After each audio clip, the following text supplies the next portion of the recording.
वैसे तो मायावती ने लोकसभा और विधानसभा चुनाव अकेले लड़ने का ऐलान किया है, बावजूद इसके अभी तक इंडिया दल और एनडीए दल मायावती पर खुलकर हमला नहीं कर रहा। मायावती सब पर हमला बोल रही हैं, लेकिन मायावती पर खुलकर हमला नहीं किया जा रहा।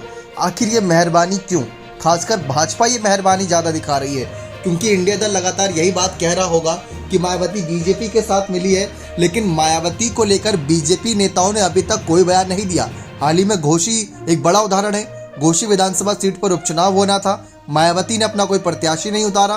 प्रत्याशी न उतारने के बाद उन्होंने कहा कि कोई वोट भी नहीं देगा बीएसपी का, और अगर वोट देगा तो नोटा का बटन दबाएगा। यानी बीजेपी का समर्थन उन्होंने किसी एंगल से नहीं किया। बावजूद इसके मुख्यमंत्री योगी आदित्यनाथ खुद मायावती पर मेहरबानी दिखाते नजर आए। जी हाँ, दारा सिंह चौहान के समर्थन में उन्होंने जब प्रचार किया था तो मायावती पर सहानुभूति दिखाई थी। सीएम योगी ने कहा था कि जब सपा को मौका मिला तो उसने स्टेट गेस्ट हाउस कांड कर दिया। अपने भाषण के दौरान योगी आदित्यनाथ ने विपक्षी पार्टियों पर जमकर हमला बोला। अखिलेश की सपा पर, राहुल की कांग्रेस पर, सब पर हमला बोला, लेकिन मायावती पर कुछ नहीं बोला। इससे यही समझ आ रहा है कि साल 2024 के लोकसभा चुनाव से पहले भाजपा मायावती को निशाना बनाने से परहेज कर रही है। असल में भाजपा को लगता है कि ऐसा करने से दलित वोटर उससे छिटक जाएंगे। समझने की कोशिश करिए। गेस्ट हाउस कांड आप सभी को पता है 1995 के जून के महीने में हुआ था। तब क्या कुछ हुआ था सपा और बसपा के बीच। लेकिन गेस्ट हाउस कांड पर भाजपा का जोर क्यों?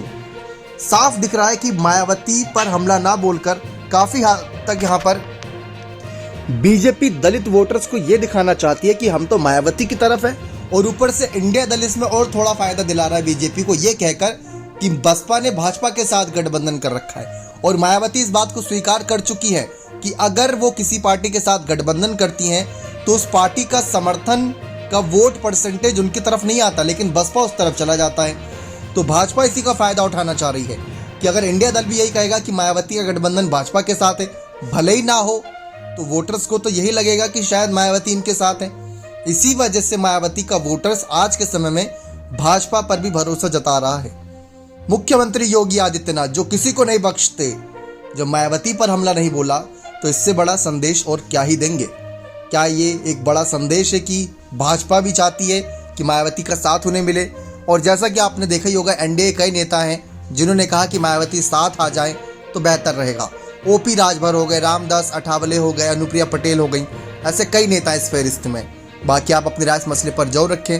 क्या इससे भाजपा को सचमुच फायदा होगा या नहीं होगा, या बसपा को नुकसान होगा? तो मेरा कमेंट सेक्शन में जरूर रखिएगा। बहुत बहुत धन्यवाद।